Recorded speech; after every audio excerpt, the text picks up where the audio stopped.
This webinar is titled Study Skills. Its purpose is to describe different study skills so that paraprofessional educators can share these with students. My name is Marged Dudek.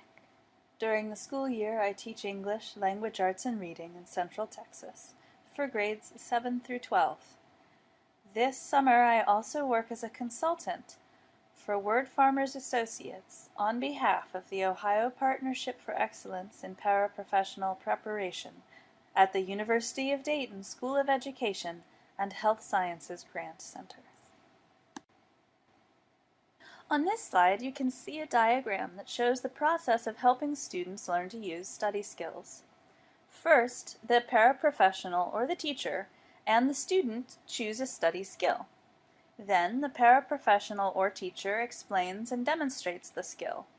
Next, the educator observes and guides the student to correctly use the skill, after which the student practices the skill independently. Finally, the student and the paraprofessional or teacher come together once more to double-check the student's use of the study skill. Now let's turn attention to the specific study skills.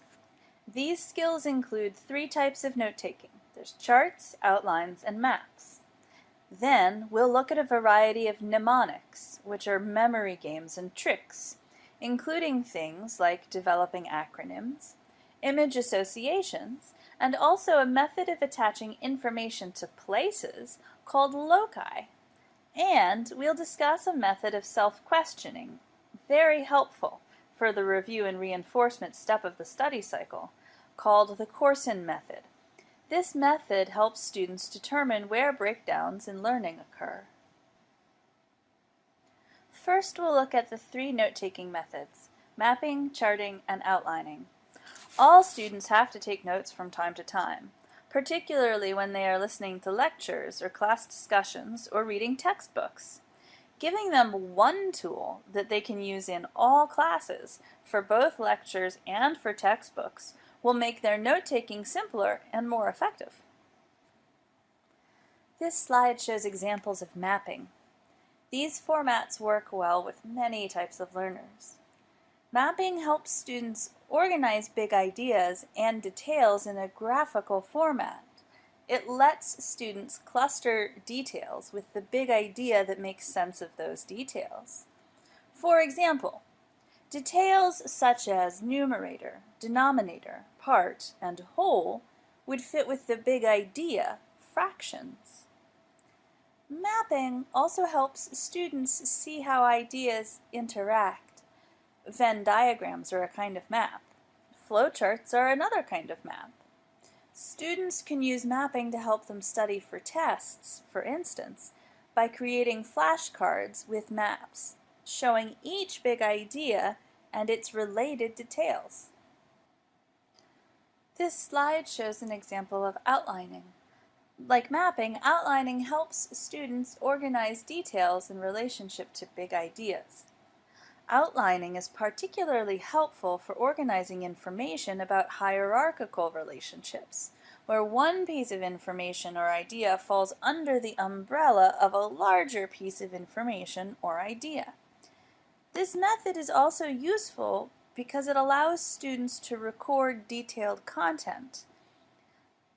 Like outlining, mapping focuses on relationships, but it doesn't leave room for a lot of content. The way outlining works is that the biggest idea is at the top of the outline. In fact, the biggest idea serves as the title of the outline.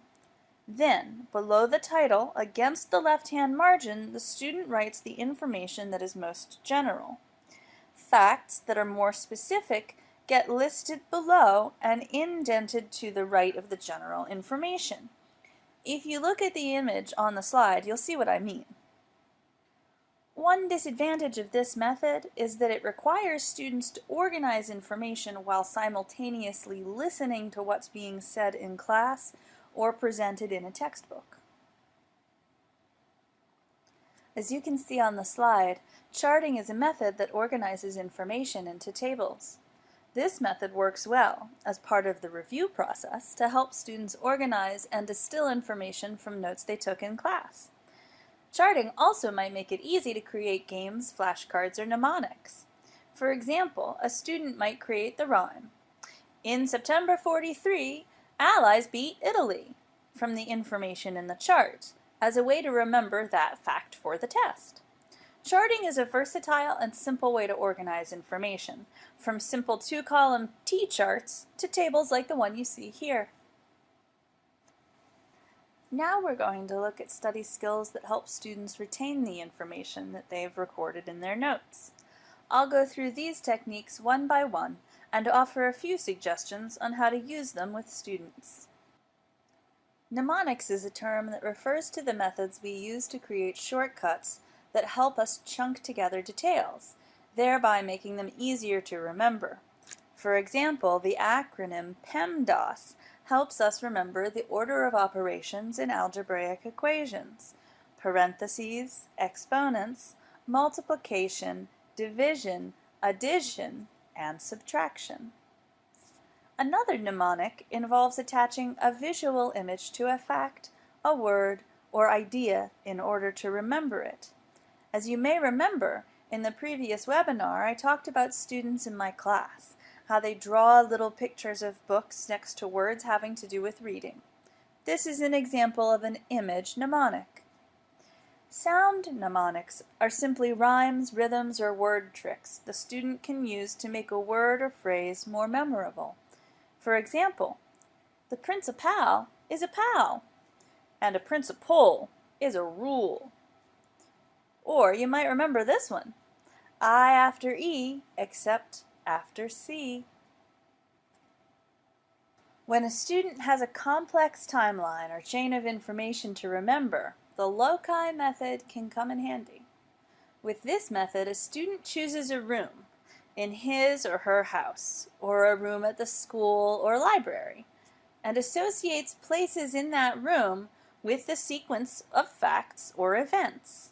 For example, let's say I am learning about Henry VIII and memorizing the names of his 5 wives in chronological order.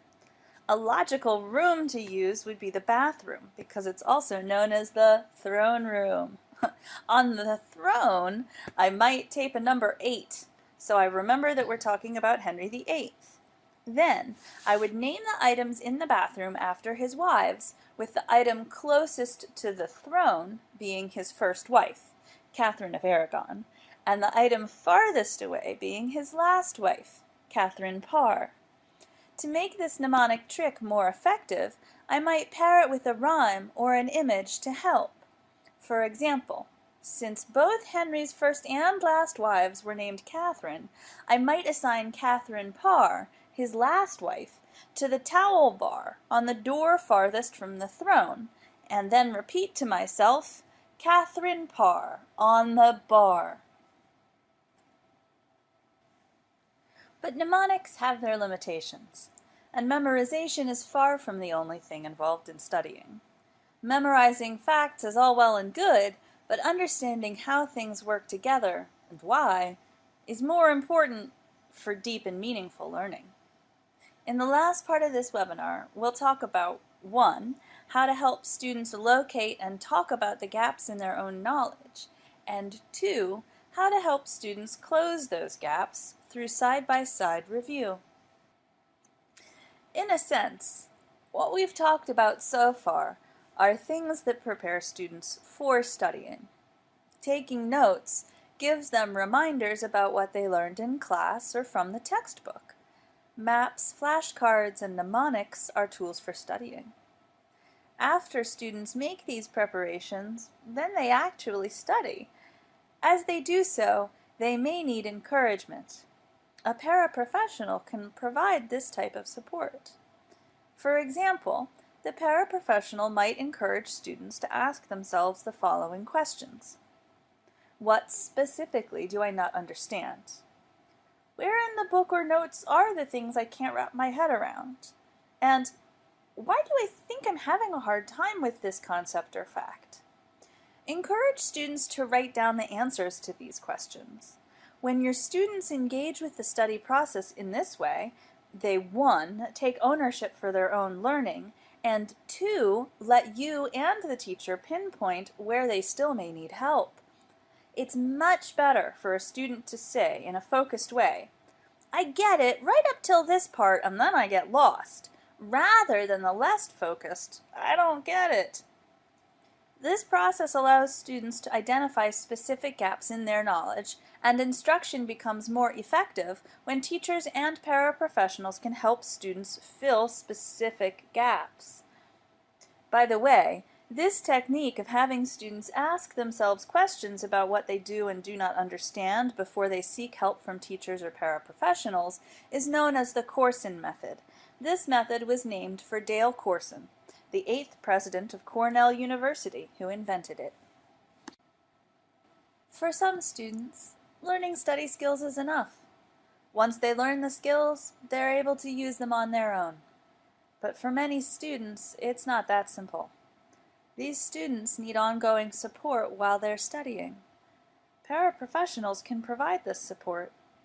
Sometimes that means helping the students use a fancy method like Loci, but more often it means going over the notes together, addressing gaps in understanding, and filling gaps by adding information the student forgot to capture in the notes.